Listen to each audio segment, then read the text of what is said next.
Assalamualaikum warahmatullahi wabarakatuh. Ketemu lagi di channelnya Tommy Tetsuya. Sekarang saya mencoba melakukan perjalanan dari kota Solok melalui lintas tengah pada akhir Januari ini sambil melihat ruas jalan yang telah diperbaiki tahun kemarin, karena dari akhir Agustus saya sudah tidak pernah melakukan perjalanan keluar kota, yaitu ke Palembang. Di tahun 2021 kemarin banyak terjadinya jalan buka tutup karena perbaikan badan jalan dengan rigid beton bertulang. Tapi di tahun ini sudah tidak kelihatan lagi jalan buka tutup seperti yang kita lihat pada saat ini. Pada dahulunya sebelum bus akap untuk jurusan Sumatera Jawa sangat menggemari untuk melewati lintas tengah ini. Begitu juga dengan angkutan ekspedisi truk engkel dan tronton juga meramaikan lintas tengah ini dikarenakan jalannya lebih bagus ketimbang dengan lintas timur. Akan tetapi dengan faktor keamanan dan banyaknya pungutan liar di jalan yang berlubang dan juga aksi kriminal lainnya membuat satu persatu angkutan ekspedisi berpindah melewati lintas timur walau jalannya sebagus lintas tengah. Pada tahun 1996 saya merasakan bagaimana indahnya pulang Basamo dari Jakarta ke Padang atau ke Ranah Minang. Mungkin teman-teman ada juga saat itu yang secara kebetulan banyak ikatan keluarga perantau Minang pada tahun itu melakukan pulang Basamo menjelang Hari Raya Idul Fitri. Sampai-sampai di pintu keluar tol Merak macet sepanjang 3 km.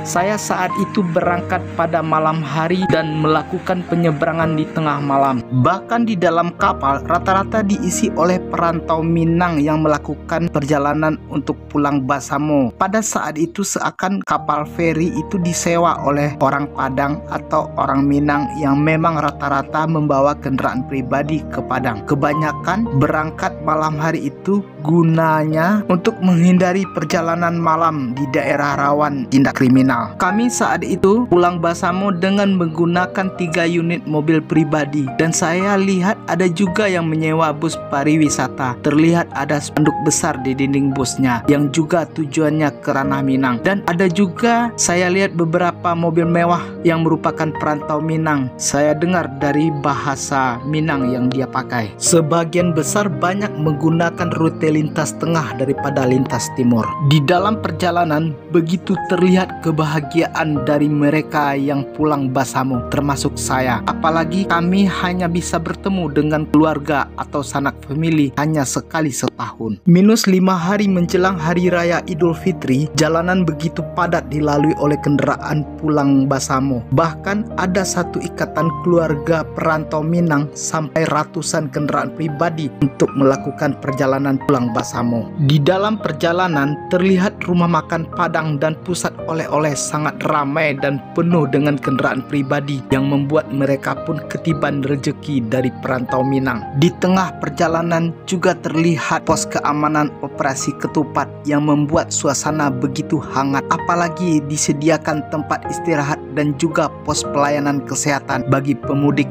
yang merasa kurang sehat selama dalam perjalanan, membuat suasana hati sangat senang dan nyaman kalau melihat pos keamanan pada saat itu. Dan juga siaran televisi begitu antusias menyiarkan berita saat mudik lebaran. Dan juga pada saat itu angkutan darat juga sangat ramai membawa pemudik. Begitu juga dengan pengusaha bus akap pun berlomba-lomba untuk menambah armadanya dan memberikan fasilitas terbaik bagi para pemudik. Dengan ramainya para penumpang bus membuat ekonomi sopir dan kru bus ikut ketiban rezeki. Keluarga mereka pun ikut menikmati hangatnya suasana menyambut lebaran. Apalagi para pedagang juga dipenuhi oleh sesaknya pembeli dan begitu ramai dalam menyambut hari yang berbahagia itu. Di saat kami sudah memasuki daerah Muaro Bungo, sudah sangat terasa lega bahwa sebentar lagi kami akan memasuki wilayah Sumatera Barat. Perasaan kami pun menjadi lega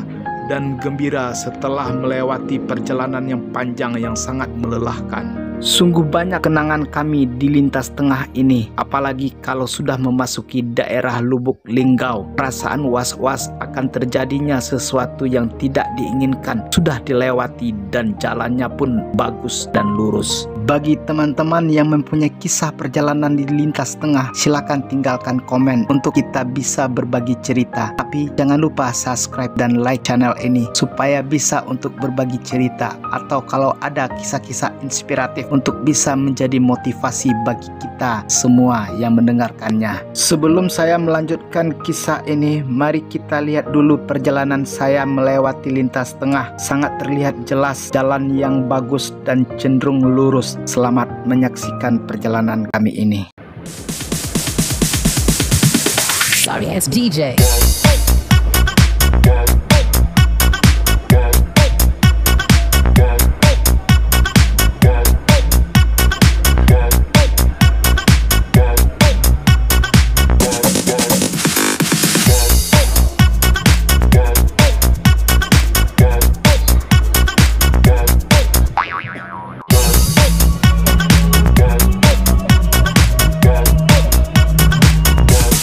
You can get some.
Kita sambung lagi cerita kita tentang lintas tengah yang tak dirindukan. Kalau kita lihat di Google Map, dari kota Solok Sumbar ke Bakauheni lewat jalur lintas timur via tol, jarak tempuhnya sekitar 1085 km dengan kurun waktu tempuh sekitar 21 jam 22 menit. Seiring dengan berjalannya waktu, ruas jalan lintas timur terus melakukan perbaikan badan jalan. Lagi pula dilihat dari jarak tempuh lebih dekat dibandingkan dengan lintas tengah. Tapi kalau kita melintasi lewat lintas tengah, jarak tempuhnya sekitar 1140 km, lebih jauh sekitar 55 km dari lintas timur. Tapi waktu tempuhnya lebih cepat sekitar 3 menit, yaitu 21 jam 18 menit, tapi sama-sama melewati tol. Kalau lintas tengah, kita bisa masuk pintu tol Kayu Agung, walau agak memutar sedikit ke arah timur. Kalau tol Kayu Agung Muara Enim sudah selesai pengerjaannya, pasti lewat lintas tengah lebih cepat daripada lintas timur.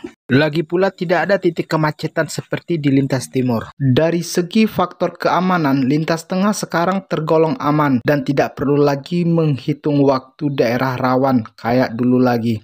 Saya sendiri yang merasakan tidak ada lagi orang-orang mabuk sambil malakin sopir yang sedang lewat. Bahkan di tengah malam, gara-gara mengikuti petunjuk Google Maps yang rute tercepat dari lintas tengah ke lintas timur, saya sendiri terjebak dalam jalan perkebunan sawit sepanjang 65 km di jalan tanah yang sangat sepi rumah penduduk. Dan setelah bertanya ke penduduk setempat yang kebetulan rumahnya lagi terbuka pintunya, ternyata kalau saya lanjutkan perjalanan saya akan semakin parah lagi, apalagi hujan mau turun. Dilihat dari cahaya kilat dan petir di langit yang gelap tanpa bulan dan tanpa bintang. Dan jalan yang akan saya tempuh lagi adalah sekitar 137 km lagi dari tempat saya bertanya dengan penuh pertimbangan karena segera akan turun hujan yang membuat saya tidak akan bisa keluar dari lokasi perkebunan sawit. Akhirnya saya putuskan untuk putar balik sebab kalau hujan sudah turun saya tidak akan bisa lagi keluar dari lokasi itu karena jalannya sangat licin dan berlumpur.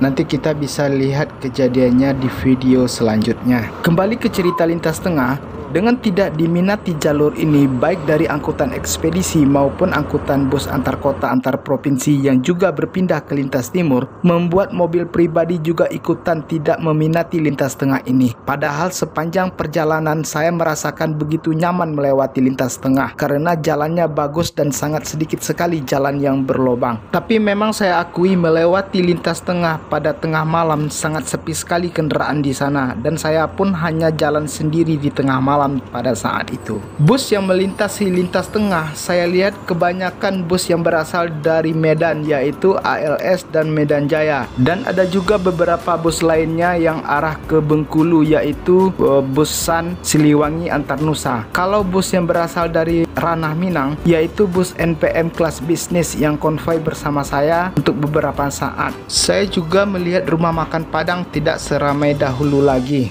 di saat para pemudik melewati lintas tengah ini. Bahkan banyak yang tutup dan ditambah lagi kalau kita melewati lintas timur, sebentar lagi akan ada tol dari Palembang ke Jambi yang pada saat ini sedang dalam pengerjaan, membuat jalur lintas timur sangat digemari dan lintas tengah pun semakin sepi oleh angkutan bus antar kota antar provinsi. Di lintas tengah sekarang dipenuhi oleh angkutan travel dengan rute-rute yang tidak terlalu jauh. Kita bisa melihat jalur lintas tengah yang bagus, yang lurus, seperti yang saya alami pada perjalanan saat ini. Walau saat ini kita lihat sangat sepi sekali dan hanya kendaraan satu-satu yang melewati. Kita kayaknya sudah memasuki daerah Sorolangun.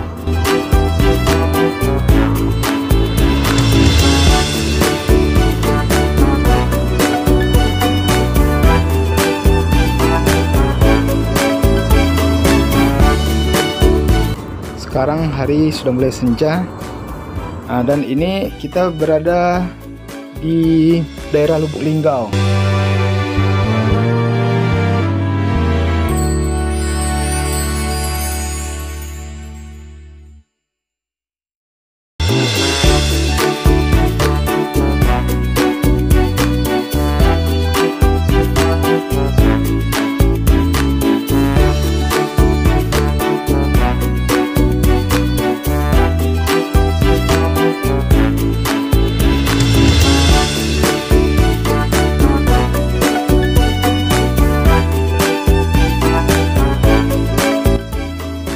Sampai di sini dulu cerita tentang lintas tengah. Sebentar lagi saya mau istirahat sejenak.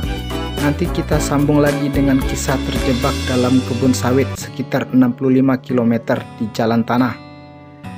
Itu gara-gara mengikuti petunjuk arah Google Maps yang sebenarnya jalannya benar tapi terlepas dari jalur jalan nasional, yaitu jalan kebun sawit. Jangan lupa subscribe dan like channel ini. Semoga channel ini terus berkembang. Dan saya akhiri dengan Assalamualaikum warahmatullahi wabarakatuh. Bye-bye.